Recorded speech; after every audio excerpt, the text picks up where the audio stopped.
Assalamualaikum warahmatullahi wabarakatuh. Sahabat guys yang dimuliakan oleh Allah Subhanahu wa taala dimanapun berada. Bil ikhtisor kita langsung aja kepada pembahasan sahabat guys ya. Di video kali ini tidak ada tujuan unsur menjelekan, menghinakan, merendahkan, menjatuhkan, gak ada sahabat guys. Namun di sini saya itu menjelaskan agar masyarakat, agar umat itu tidak asal menerima ilmu dari seseorang yang katanya ustadz. Kita langsung aja sahabat guys. Kalian tahu ini siapa? Nah, ini sahabat guys, yang waktu dulu itu 6 tahun yang lalu pernah viral. Orang ini sahabat guys pernah mengatakan bahwasanya Nabi Muhammad SAW itu sesat. Memperingati Maulid Nabi itu adalah memperingati kesesatan katanya sahabat guys ya. Nah, yang ini dan ini satu kolam sahabat guys, sama, gak jauh beda. Sama apanya? Sama apa nggak tahu yang namanya sorogan, nggak tahu yang namanya balagan, ya, ya pendidikan, metode pendidikan pelajaran di pondok pesantren. Karena mereka berdua ini, sahabat guys, nggak pernah namanya mondok, nggak pernah pesantren, ya, menempuh pendidikan agama di pondok pesantren. Ada nggak videonya gitu kan? Ada nggak videonya? Perlu bukti dong. Jangan bilang dia itu pernah mengatakan bahwa Nabi Muhammad itu sesat. Ini videonya. Setelah kemudian bersyukur sudah berhijrah, karena setiap kita teh bodoh. Ada di Quran surat Waduha itu dolang fahada. Setiap orang itu sesat awalnya. Dolang fahada. Muhammad termasuk. Maka kalau ada yang muludan, ini memperingati apa ini? Memperingati kesesatan Muhammad. Nah, Ustaz wawaniana nyebut Muhammad sesat, dakar orang mah kabeh kitu nyawana naon atuh. Yatimau fa'awa wajadaka dolang fahada. Arti wajadaka dolang fahada teh naon Ustaz? Wajadaka dolang fahada, dan ketika Allah mendapatimu dalam keadaan sesat, lalu kemudian Allah berikan petunjuk. Jadi cek Allahnya Pak Epi nyebut malam ini Muhammad itu asalnya sesat. Eta ayatna berdasar gitu. Wa wajadaka dolang fahada. Jadi ketika muludan itu tuh memperingati naon? Dan Nabi can jadi Nabi hari tamah baru ya orok ana basaru mislukum. Malah di ayat itu mah masih tersesat teh nyahoana naon, tak jadi nyahoana naon teh fahada, diberi hidayah. Tuh sahabat guys, asal aja gitu ya menyampaikan ayat Al-Quran, menterjemahkan, mentafsirkan. Itu asal menggunakan ro'yu, bukan dengan ilmu, ya. Asal aja, jadi cocok logi gitu loh. Ini akibat apa? Akibat kosong, dangkal dalam masalah wawasan agama. Tidak mengetahui asbabun nuzulnya itu ayat bagaimana gitu. Seenaknya aja mengatakan bahwa Nabi Muhammad SAW pernah sesat, ya. Nabi Muhammad itu sesat dulu, ya. Lalu diberi petunjuk. Ini kacau sahabat guys. Nggak perlu saya jelaskan ya tentang masalah ayat itu, karena udah saya pernah jelaskan juga di video sebelumnya. Kalian cari aja di bawah sahabat guys ya, di channel YouTube ya. Nah ini sahabat guys, kenapa saya katakan sama satu kolam antara ini dan juga ini sahabat guys, sama gitu kan? Karena sama-sama tidak pernah mondok di pesantren. Saya yakin sahabat guys ya, kalau misalkan ditanya tentang ya dasar-dasar aja gitu, apa itu mubtada khobar, saya yakin gak bakalan bisa jawab ya. Ah, kamu itu santri, kamu itu ngajinya ngaji cangkang. Kalau ustadz itu ya, mereka itu ngaji jeroan, ngaji dalam ya, ilmu jero. Aduh, ilmu jero, ilmu dalam ya, apapun itulah pokoknya tentang hati ya, ilmu hati gitu kan. Itu memerlukan cangkang, memerlukan luar dulu. Kalau kita contoh, kalau kita membongkar motor, gak mungkin kita itu langsung aja ke dalamnya, gak bisa. Harus memakai luar dulu. Apa? Membongkar motor itu memakai kunci ya, pakai kunci, pakai alat-alat. Nah itu kunci itu adalah ilmu luar. Supaya bisa apa? Supaya bisa membongkar apa yang ada di dalam. Penting gitu ilmu luar, ilmu cangkang itu jangan dianggap sepele ya. Makanya aduh kacau sahabat guys ya. Buktinya apa? Buktinya mana? Kalau misalkan dia itu ngaji dalam tapi nggak ngaji cangkang sehingga dianggap sama, ini buktinya.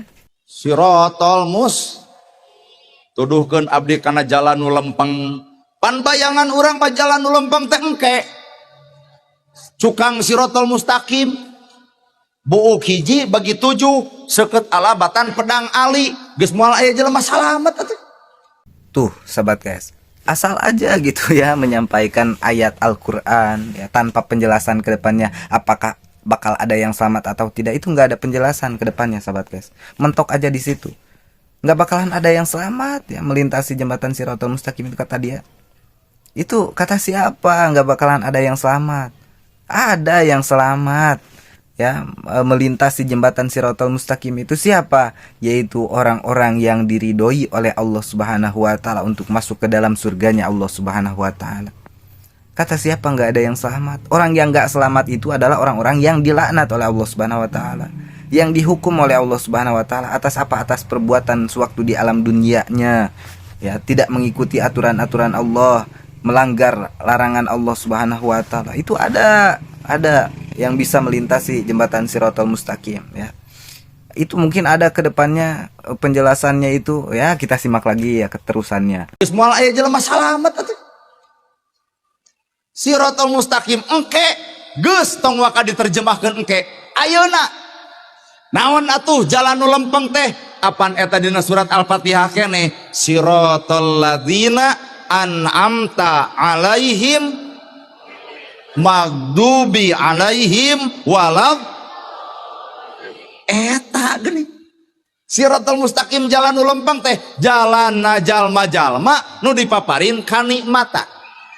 Nikmat naon? Nikmat dunia lain, tapi nikmat iman, nikmat Islam. Sehingga Nabi ridho dirina sangsara, melaan fakir, melaan miskin, melaan jelema susah, lantaran kunaon eta Nabi bet kitu kabita ku hari akhir engke di akhirat.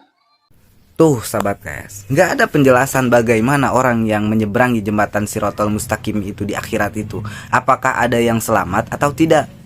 Mentok aja di nggak bakalan ada yang selamat, jadi nggak dijelaskan apakah ada yang selamat atau tidak. Jadi orang yang awam itu nantinya akan mikir, waduh, nggak bakalan ada yang selamat melintasi jembatan Shirathul Mustaqim itu. Percuma dong sholat, percuma dong sodako, percuma dong puasa. Nanti bakalan seperti itu. Bahaya untuk orang yang awam banget, sahabat guys ya. Dan juga itu penjelasan Shirathul Mustaqim ya. Yang dimaksud Shirathul Mustaqim itu menurut ulama ahli tafsir itu Shirathul Mustaqim ae dinul Islam. Lebih jelasnya itu adalah agama Islam Shirathul Mustaqim itu ya. Ihdinas Shirathul Mustaqim, semoga Allah Subhanahu wa taala memberi hidayah kepada kita semua kepada agamanya Allah Subhanahu wa taala. Maksud daripada ihdinas Shirathul Mustaqim itu adalah agamanya Allah Subhanahu wa taala. Kenapa sih menyamakan ihdinas Shirathul Mustaqim, jalan yang lurus, kepada agamanya Allah Subhanahu wa taala? Karena agama Islam, agama Allah Subhanahu wa taala itu lurus, agama yang lurus. Makanya disamakan dengan Shirathul Mustaqim ya. Karena Shirathul Mustaqim, jalan yang lurus, dengan agamanya Allah Subhanahu wa taala itu sama-sama lurus, nggak bolak-belok begitu. Jadi kalau menurut ulama ahli bayan itu masuknya itu ke dalam majaz istiarah tasriyah asliyah tahqiqiyah. Kalau di kalau di taklir gitu kan bahasanya begini, subihadinul Islam bisiratil mustaqim bijami tanjihi pikulin zukirul musabah beh allazi huwa siratal mustaqim wa khudipa minhul musabah allazi huwa dinul Islam wastu'irul abdudalu alal musabah beh lil musabah ala sabil majaz istiarah tasriyah asliyah tahqiqiyah. Jadi panjang lebar lah. Jadi yang dimaksud jelasnya aja ya, intinya aja. Yang dimaksud Shirathul Mustaqim di situ adalah agamanya Allah Subhanahu wa taala, yaitu agamanya Allah Subhanahu wa taala yang diberikan nikmat oleh Allah Subhanahu wa taala. Ya. Karena agama-agama yang lain itu tidak diberikan nikmat oleh Allah Subhanahu wa taala. Kecuali agama Islam yang diberi nikmat oleh Allah Subhanahu wa taala. Begitu sahabat guys. Ya, jadi sama-sama lah antara yang katanya Ustadz ini dan juga Ustadz ini itu sama sahabat guys ya. Satu kolam, enggak menjenjang pendidikan di pondok pesantren. Jadi ya jangan asal kita itu menerima ilmu ya dari orang-orang yang mempelajari ilmunya itu otodidak. Ini jadi pelajaran aja sahabat guys ya, ke depannya gitu ya, untuk generasi-generasi muda. Jangan kita itu dikarenakan pintar bicara kita berani menyampaikan ilmu agama. Jangan asal ya. Kita walaupun kita pintar bicara di atas panggung, jangan ya. Jangan jangan berani menyampaikan tentang hukum agama, apalagi menyampaikan ayat Al-Qur'an, hadis Nabi Muhammad SAW. Jangan asal, karena orang yang menyampaikan ayat Al-Qur'an tanpa dengan ilmu agamanya, tapi melalui dengan ro'yunya, dengan pemahamannya sendiri, bukan dengan ilmu ya, dengan nafsunya sendiri, bukan dengan ilmu, falyatabawa maq'adahu minan nar, maka pilihlah neraka mana yang ingin kamu tempati. Bahaya sahabat guys ya. Mudah-mudahan video ini bermanfaat. Jika ada salah-salah kata, salah-salah penyampaian, saya mohon maaf yang sebesar-besarnya. Sekali lagi, saya tidak ada tujuan menjatuhkan, merendahkan, menghinakan, mengolok-olokkan. Enggak ada sama sekali seperti itu. Namun ini adalah edukasi ya, yang mudah-mudahan umat masyarakat itu tidak asal menerima ilmu dari orang yang katanya ustadz padahal bukan ustadz. Sekian, assalamualaikum warahmatullahi wabarakatuh.